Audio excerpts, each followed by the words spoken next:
Так себе, къде влизам? Тоест евро и колко излиза това? Това е 4 лева, бе, хора. 269 евроцента, демек. Това е в рубли. 399 евроцента. 4 евро. Това е колко?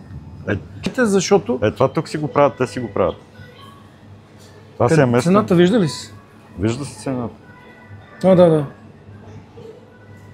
Добре, и може по-назад. Някой питаше за риба. Я знам. Покажи им рибата, някой питаше за риба. Там има повече риба. Нищо и тая ме покажи, тая е капчона.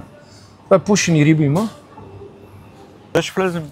Бай, Боре, аз предлагам ние да покажем малко повече аспекти и ракурси от зверския руски голодомор тук и бедствие в резултат на санкциите. Тук сме в една отвратително скъпарска верига, Евроспар.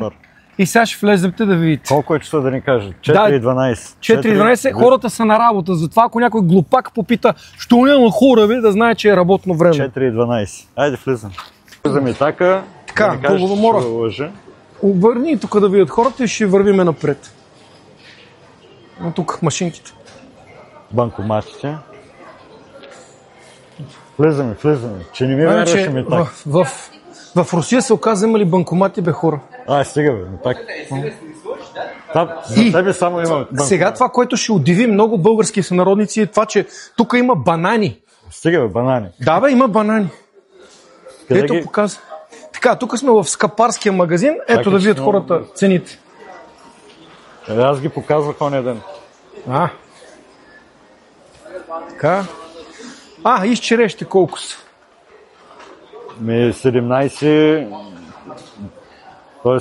евро и колко излиза това? Това е 4 лева, бе, хора.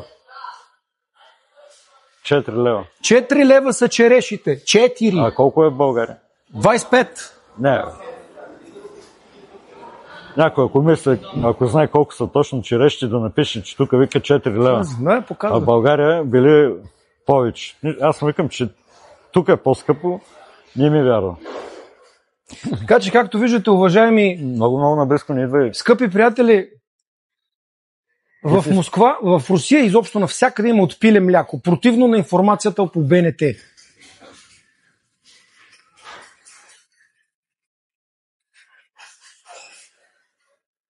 Кажи на хората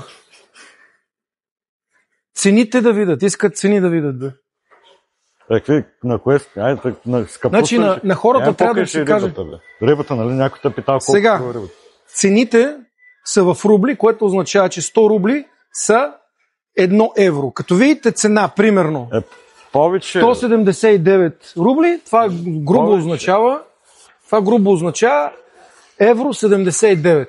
По 2 и си ги смятате в левове после. Давай да видим. Ето, покажи на хората. 269 евроцента, демек. Това е в рубли. 399 евроцента.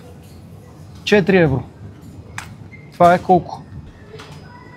4 нещо, 900 грама. 4,20. Но тук бавно мини. Да видят всичко. Хора. Това вижда ли се изобщо? Вижда се, като мина по-наблизо, ще се види. Да. Минаваме. Просто трябва да разберете, че това тук няма... Ще проверяват за срок на годност, да ни кажат, човека минава, проверява срок на годност, ако е изтекал, ще го маха. Кажи им тия на Мираторг. И това там. Всички тия санкции, за които говорят в България, са тук телевизията.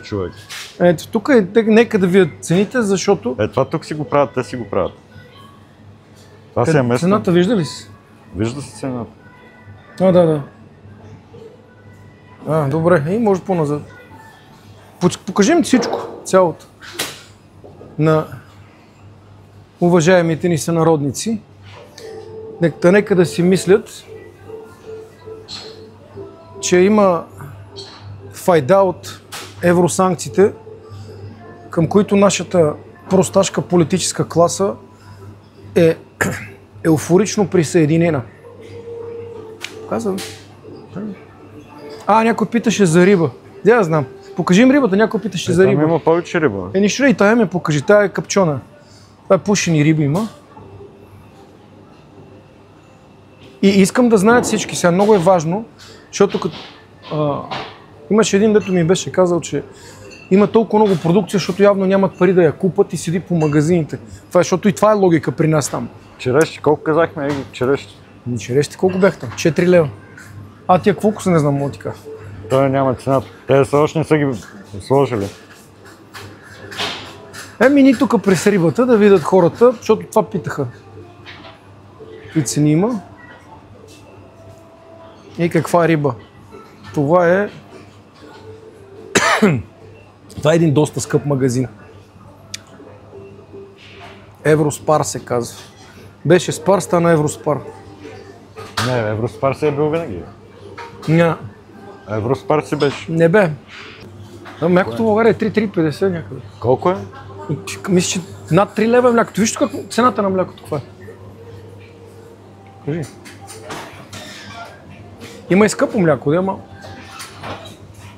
Имам тието. Млякото е нормално. Нормалното мляко е 1 евро. 2 лева. 2 лева. Покажи им го. Ако купуваш по-големи бутилки, естествено е по-евтино.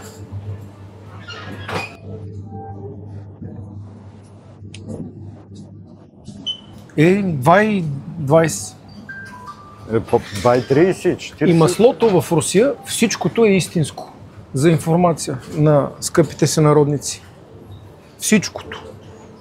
А между другото, ако дойдете в Русия, отворите една бутилка с мляко и пинете мляко, ще си спомните, тези от вас по-възрастните, които са пили истинско мляко, какъв е вкусът на млякото. Защото в България практически всичко е сурогат. Така нещо се ядоса и се тръгна. Так, ние нещо не взехме, много народ на каса, то... Моля? Викам, по-хубаво да не вземе нищо, тук виж колко народ има на каса, Айде. да чакаме. Тръгваме ли? Да. Отиваме... Ти какво правиш? Тръгваме от магазина. Не, просто да... Ние нищо не взехме, защото много хора имало на касата. Да не кажат, че няма хора. Не излиза никога. Покажи ми електрон. Так, стига с тия разговори. Виж какво пише там от среща на вратата, че аз ни фърлям от тук. Да покажем сега... Не, кажи ми, какво пише там на вратата? Прочети ми, моля те се. Чай да излезе този човек, да не го снимем специално него. Прочети, какво пише? 116 000 рубли е заплатата. Стига 116. 116? Не. На администратор на магазин за бира. 116 000 рубли. А касиера е 72 000 рубли. Това да не е...